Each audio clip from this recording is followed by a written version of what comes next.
Good morning teachers. I am Satya. Welcome to Satya's class. என்னோட free classes வந்துட்டு watch பண்ணுறதுக்கு நம்ம WhatsApp குரூப்பில் வந்து ஜாயின் பண்ணுங்க. ஸோ அதுக்கான QR கோட் வந்து இந்த ஸ்க்ரீனில் நான் டிஸ்பிளே பண்ணியிருக்கேன். Just scan and join the group. UGTRB சிலபஸில் சாலிட் ஸ்டேட் ஃபிசிக்ஸ் யூனிட்டோட தியரிஸ் எல்லாத்தையுமே ஒரு 10 கிளாஸஸாக நம்மளோட சேனலில் போஸ்ட் பண்ணியிருக்கோம். ஸோ அதை பார்க்காத ஸ்டாஃப் மெம்பர்ஸ் அதை வந்துட்டு வாட்ச் பண்ணிக்கோங்க. இன்னைக்கு கிளாஸில் நம்ம என்ன பார்க்க போகிறோம் அப்படின்னா மோஸ்ட் எக்ஸ்பெக்டட் சம்ஸ் என்ன மாதிரி வந்துட்டு கொஸ்டின்ஸ் கேட்பாங்க, அதுக்கான சொல்யூஷன் என்ன அப்படிங்கிறத தான் டிஸ்கஸ் பண்ண போகிறோம். வாங்க கிளாஸ்க்குள்ளே போகலாம். Problem number 1, density of FCC crystal base பண்ண ஒரு கொஸ்டின் தான் எடுத்துகிட்டு வந்திருக்கேன். கொஸ்டின் என்னன்னு பார்த்துடலாம். Copper crystallises in FCC structure, atomic mass is equal to 63.5 gram per mole, edge length is equal to 3.61 angstrom. calculate the density. So வந்து ஒரு copper crystal material எடுத்திருக்காங்க. அதோடைய ஸ்ட்ரக்சர் பார்த்தோம் அப்படின்னா FCC ஸ்ட்ரக்சர், அட்டாமிக் மாஸ் கொடுத்துருக்காங்க, அதாவது எம்மோட values கொடுத்துருக்காங்க, edge லென்த்தோட value கொடுத்துருக்கான், ஏவோட வேல்யூ கொடுத்துருக்காங்க, டென்சிட்டியோட வேல்யூ நம்ம கால்குலேட் பண்ணணும், ரோவோட வேல்யூ என்னங்கிறத நம்ம கால்குலேட் பண்ணணும். ஃபார்முலா என்ன? Rho is equal to ZM divided by NaA cube. சரிங்களா? ஸோ இசட்டோட வேல்யூ FCC கிறிஸ்டலுக்கு என்ன? Z is equal to 4. இதே இது BCC அப்படின்னா Z இஸ் ஈக்குவல் டு 2 அப்படின்னு போடுவீங்க. சிம்பிள் கியூபிக் அப்படின்னா Z இஸ் ஈக்குவல் டு 1 அப்படின்னு சொல்லுவோம். Atoms per unit cell. சரியா? ஸோ அடுத்ததாக நம்ம என்ன பண்ணணும், ஏவோட வேல்யூ என்ன அப்படிங்கிறத பார்க்கணும். ஏவோட வேல்யூ என்ன கொடுத்துருக்காங்க? 3.61 ஆம்ஸ்ட்ராங் அப்படின்னு கொடுத்துருக்காங்க. So A is equal to 3.61. நம்மளுடைய ஆன்சர் பார்த்தோம் அப்படின்னா சென்டிமீட்டரில் கன்வெர்ட் பண்ணி எழுதுறதுனால ஆம்ஸ்ட்ராங்கை வந்து சென்டிமீட்டருக்கு கன்வெர்ட் பண்ணியிருக்காங்க. அப்போ 10⁻⁸ சென்டிமீட்டர்னு வரும். இதே இது மீட்டரில் கன்வெர்ட் பண்ணணும்னா 10⁻10 மீட்டர் அப்படின்னு வரும். சரியா? ஸோ இந்த இடத்துல கன்ஃபியூஸ் ஆகிக்க கூடாது. ஓகேவா? இந்த சென்டிமீட்டரில் கன்வெர்ட் பண்ணியிருக்கிறதுனால 10⁻8. ஸோ நமக்கு ஃபார்முலா என்ன இருக்குது? A கியூப் தான் இருக்குது. ஸோ அப்போ A cube is equal to இந்த வேல்யூவை நம்ம என்ன பண்ணணும்? கியூப் பண்ணணும். ஸோ கியூப் பண்ணால் என்ன ஆன்சர் வரும்? 4.70 × 10⁻−23 சென்டிமீட்டர் கியூப் அப்படின்னு வரும். ஸோ இப்போ நம்மளுக்கான ஃபார்முலா அண்ட் அதில் சப்ஸ்டியூட் பண்ணுறதுக்கான வேல்யூஸ் எல்லாமே ரெடி ஆயிடுச்சு. So rho is equal to இசட்க்கு பதிலாக என்ன பண்ணணும்? 4 அப்படின்னு சப்ஸ்டியூட் பண்ணணும். எம்மோட வேல்யூ என்ன கொடுத்துருக்காங்க? 63.5 கிராம் பர் மோல்னு கொடுத்துருக்காங்க. ஸோ 63.5 சப்ஸ்டியூட் பண்ணிட்டோம். டிவைடட் பை அவகேட்ரோ நம்பருடைய வேல்யூ என்ன? 6.023 × 10⁻23. ஓகேவா? ஸோ இதை வந்து நீங்கள் மெமரி பண்ணி வச்சுக்கணும். ஓகே, இன்டூ ஏ கியூபோட வேல்யூ என்ன கால்குலேட் பண்ணியிருக்கோம்? 4.70 × 10⁻23 அப்படின்னு கால்குலேட் பண்ணியிருக்கோம். ஸோ இந்த ஈக்குவேஷனை வந்து நீங்கள் சிம்பிளிஃபை பண்ணீங்க அப்படின்னா you can get a density value rho is equal to 8.96 gram per centimetre cube. So answer will be 8.96 gram per centimetre cube. So இந்த மாதிரி கொஸ்டின்ஸ் வந்துட்டு டிஆர்பி எக்ஸாம்ஸில் பார்த்தோம்னா நிறைய கொஸ்டின்ஸ் கேட்கறதுக்கு சான்சஸ் இருக்குது. நிறைய பாஸ்ட் கொஸ்டின் பேப்பர் நீங்கள் எடுத்து பார்த்தீங்க அப்படின்னாலே இந்த டென்சிட்டி கால்குலேஷன்ஸ் பேஸ் பண்ணி நிறைய கொஸ்டின்ஸ் வந்து உங்களுக்கு கொடுத்துருப்பாங்க. ஸோ இதில் நம்ம மெமரி பண்ணி வச்சுக்க வேண்டிய ஒரே விஷயம் என்ன அப்படின்னா இந்த அவகேட்ரோ நம்பர். இதை வந்து நம்ம கரெக்டாக ஞாபகத்தில் வச்சுக்கணும். அதே மாதிரி என்ன ஸ்ட்ரக்சர் கேட்டிருக்காங்க, ஸோ அதுக்கான இசட் வேல்யூ என்ன அப்படிங்கிறத ப்ராப்பராக வந்து நம்ம சப்ஸ்டியூட் பண்ணணும். ஸோ சப்ஸ்டியூட் பண்ணிட்டோம் அப்படின்னா நமக்கான ஆன்சர் வந்து ஈஸியாக நம்மளால கெட் பண்ணிட முடியும். Problem number 2, atomic radius base பண்ண கொஸ்டின் என்னன்னு பார்க்கலாம். BCC crystal has edge length 2.86 angstrom. Find the atomic radius. So இது சிம்பிளான கொஸ்டின் தான். ஃபார்முலா தெரிஞ்சிச்சு அப்படின்னா டேரெக்டாக நம்ம ஆன்சர் கொண்டு வந்துடலாம். ஆக்சுவலாக வந்து எட்ஜ் லென்த்துக்கான ஃபார்முலா என்ன? A is equal to 4R divided by √3 அப்படின்னு வரும். நமக்கு என்ன கால்குலேட் பண்ண சொல்லியிருக்காங்க? அட்டாமிக் ரேடியஸ் தான் கால்குலேட் பண்ண சொல்லியிருக்காங்க. ஏவோட வேல்யூ கொடுத்துருக்காங்க. சரியா? ஸோ அப்போ அந்த ஈக்குவேஷனை நம்ம எப்படி மாடிஃபை பண்ணி எழுதலாம் அப்படின்னா 4R is equal to √3A. And என்ன ஸ்ட்ரக்சர் கேட்டிருக்காங்க? BCC ஸ்ட்ரக்சர் தான் கொடுத்துருக்கான். ஸோ அதுக்கான ஃபார்முலா தான் நம்ம எடுத்திருக்கோம். 4R is equal to √3A. சரியா? ஸோ இதுலேருந்து ஆரோட வேல்யூ நம்ம கால்குலேட் பண்ணணும். So R is equal to √3 into ஏவோட வேல்யூ என்ன? 2.86 ஆம்ஸ்ட்ராங். ஸோ இன்ட்டு 10⁻−10 வரும். ஸோ இதை அப்படியே போடலாம். இல்லை அப்படின்னா லாஸ்ட் ஆம்ஸ்ட்ராங்கில் நம்ம வந்து ஆன்சர் கொண்டு வந்து ஸ்டாப் பண்ணிக்கலாம். சரிங்களா? Divided by 4. ஓகேவா? ஸோ இதை சிம்பிளிஃபை பண்ணோம் அப்படின்னா நமக்கு என்ன ஆன்சர் வரும்? R is equal to 1.24 Armstrong. So answer will B 1.24 Armstrong. நமக்கு கேட்டிருக்கிற கொஸ்டின் BCC கிறிஸ்டலா இல்லை FCC கிறிஸ்டலா இல்லை HCP கிறிஸ்டலா, என்ன கிறிஸ்டல் கைண்ட் கேட்டிருக்காங்க அப்படிங்கிறத தெரிஞ்சுட்டு அதுக்கான ஃபார்முலாவை நம்ம என்ன பண்ணணும்? சப்ஸ்டியூட் பண்ணணும். கன்ஃபியூஸ் பண்ணிக்க கூடாது. ஓகே. ப்ராப்ளம் 3, நம்பர் ஆஃப் ஆட்டம்ஸை பேஸ் பண்ண question. How many atoms are present in 10 FCC unit cell? ஒரு FCC ஸ்ட்ரக்சர் கொடுத்துருக்காங்க. அதில் வந்துட்டு அதாவது 10 FCC யூனிட் செல் வந்து கொடுத்துருக்காங்க. அதில் எவ்வளோ ஆட்டம்ஸ் வந்து நமக்கு ப்ரெசென்ட் ஆகிருக்கு, அதுதான் வந்து கொஸ்டின். ஓகேவா? ஸோ ஒரு FCC கிறிஸ்டல் சிஸ்டம் எடுத்துகிறோம் அப்படின்னா அதில் எத்தனை ஆட்டம்ஸ் வந்து நமக்கு பிளேஸ் ஆகியிருக்கும்? 4 வந்துட்டு நமக்கு பிளேஸ் ஆகியிருக்கும். இதே இது BCC ஸ்ட்ரக்சர் கொடுத்துருந்தாங்க அப்படின்னா நமக்கு என்ன ஆன்சர் வரும்? 2 அப்படின்னு ஆன்சர் வரும்.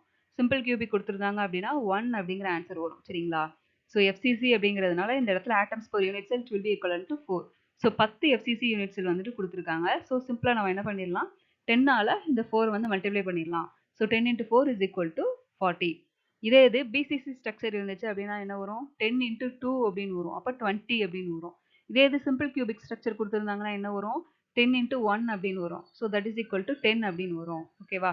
So answer will B 40 atoms. Problem 4.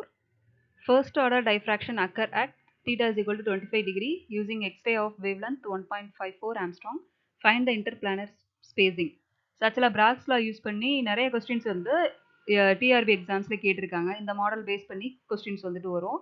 First order அப்படின்னும் கேட்கலாம், செகண்ட் ஆர்டர் டைஃப்ராக்ஷன் ஆங்கிள் கொடுத்துட்டு ஆன்சர் என்ன அப்படிங்கிறதும் கேட்கலாம். ஸோ ஃபார்முலா என்ன, n lambda is equal to 2d sin theta.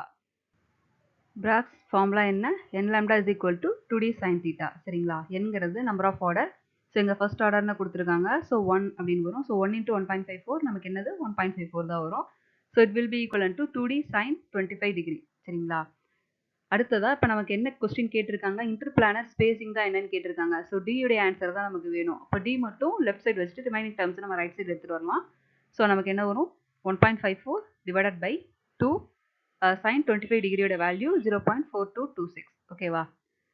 So இதை வந்துட்டு நம்ம சிம்பிளிஃபை பண்ணோம் அப்படின்னா நமக்கு என்ன ஆன்சர் வரும், d is equal to 1.82 Armstrong.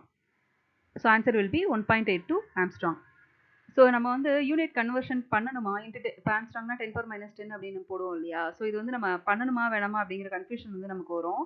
So இந்த மாதிரி இடத்துல நீங்கள் ஆப்ஷன் வந்து பாருங்க, உங்களுக்கு 4 ஆப்ஷன் கொடுத்துருப்பாங்க இல்லையா.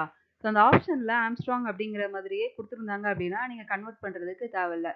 ஸோ ஜஸ்ட் அந்த நியூமெரிக்கல் வேல்யூஸ் மட்டும் எடுத்து நம்ம சிம்பிளிஃபை பண்ணி ஆன்சர் கொண்டு வந்துடலாம் சரியா. ஸோ நான் இந்த மாதிரி பண்ணோன்னா டைம் வந்து நமக்கு கொஞ்சம் சேவ் ஆகும். ஸோ அதனால சொல்கிறேன். Problem number 5. Second order diffraction is observed at 30 degree using X-ray of wavelength 1.54 Armstrong. Find the spacing between crystal planes. So last problem number 4 பார்த்தோம் இல்லையா, the same pattern தான். இங்கே என்ன சின்ன வேரியேஷன்ஸ் இருக்குது அப்படின்னா செகண்ட் ஆர்டர் அப்படின்னு கொடுத்துருக்காங்க. ஸோ இதுக்கான சொல்யூஷன் பார்த்துடலாம். ஃபார்முலா என்ன, n lambda is equal to 2d sin theta. So என்கிறது இந்த இடத்துல 2 அப்படின்னு வரும், ஏன்னா செகண்ட் ஆர்டர் கொடுத்துருக்காங்கல்ல அதனால 2. So 2 into lambda value 1.54 that is equal to 2d sin theta ஓட வேல்யூ என்னது sin 30 degree. So it will be equal to 0.5. So நீங்கள் வந்து என்ன பண்ணுங்கன்னா sin 30, sin 45, sin 60, அப்புறம் வந்துட்டு sin 120. ஸோ இந்த மாதிரி வேல்யூஸ்க்குலாம் நம்ம என்ன பண்ணணும்னா வேல்யூ என்ன அப்படிங்கிறத கரெக்டாக வந்து ஞாபகத்தில் வச்சுக்கணும். ஸோ அந்த நியூமெரிக்கல் வேல்யூ தெரிஞ்சிச்சு அப்படின்னா டக்குன்னு நான் இந்த இடத்துல நம்ம ஆன்சர் போட்டு ஃபைனல் ஆன்சர் என்ன அப்படிங்கிறது ஈஸியாக கெட் பண்ண முடியும் சரிங்களா. ஸோ ஒரு சில நியூமெரிக்கல் வேல்யூஸை நம்ம என்ன பண்ணணும், மெமரி பண்ணி தான் ஆகணும். வேறு ஆப்ஷன் வந்து நமக்கு இல்லை சரியா. ஸோ ஈக்குவேஷனை சிம்பிளிஃபை பண்ணோம் அப்படின்னா நமக்கு என்ன ஆன்சர் வந்துடும், டியோட ஆன்சர் வந்துடும். d is equal to 3.08 Armstrong. So answer will be 3.08 Armstrong. Problem number 6.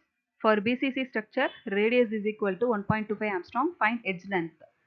Okay, இது வந்து டேரெக்டாக ஃபார்முலாவில் சப்ஸ்டியூட் பண்ணி ஆன்சர் கொண்டு வர கொஸ்டின் தான். எட்ஜ் லென்த்க்கான ஃபார்முலா நமக்கு என்ன தெரியும், a is equal to 4r divided by √3 அப்படிங்கிறது தெரியும். பிசிசி ஸ்ட்ரக்சர் கொடுத்துருக்காங்க. So a is equal to 4r divided by √3. So substitute பண்ணலாம். 4 into ஆரோடைய வேல்யூ 1.25 டிவைடட் பை √3 நம்ம கேன்சல் பண்ணோம் அப்படின்னா ஏவோட value that is equal to 2.89 Armstrong அப்படிங்கிற ஆன்சர் வந்து நமக்கு கிடைச்சிரும். ஸோ நமக்கு கொடுத்துருக்குற கொஸ்டினில் எந்த ஸ்ட்ரக்சர் அப்படிங்கிறத கரெக்டாக நம்ம ஞாபகத்தில் வச்சுட்டு அதுக்கான ஃபார்முலாவை சப்ஸ்டியூட் பண்ணணும். ஓகே, இந்த ஸ்லைடில் கொடுத்துருக்கிற கண்டென்ட்டை கரெக்டாக வந்து மெமரி பண்ணி வச்சுக்கோங்க. ஏன்னா இதை பேஸ் பண்ணி தான் நிறைய நியூமெரிக்கல் ப்ராப்ளம்ஸ் கேட்டுகிட்டே இருப்பாங்க. ஓகேவா. ஸோ ஃபர்ஸ்ட் ஒன் இந்த சைட் ஃபுல்லாக ப்ராப்பர்ட்டிஸ் கொடுத்துருக்கேன். தென் இந்த சைட் ஃபுல்லாக ஸ்ட்ரக்சர்ஸ் வந்து நான் மென்ஷன் பண்ணியிருக்கேன்.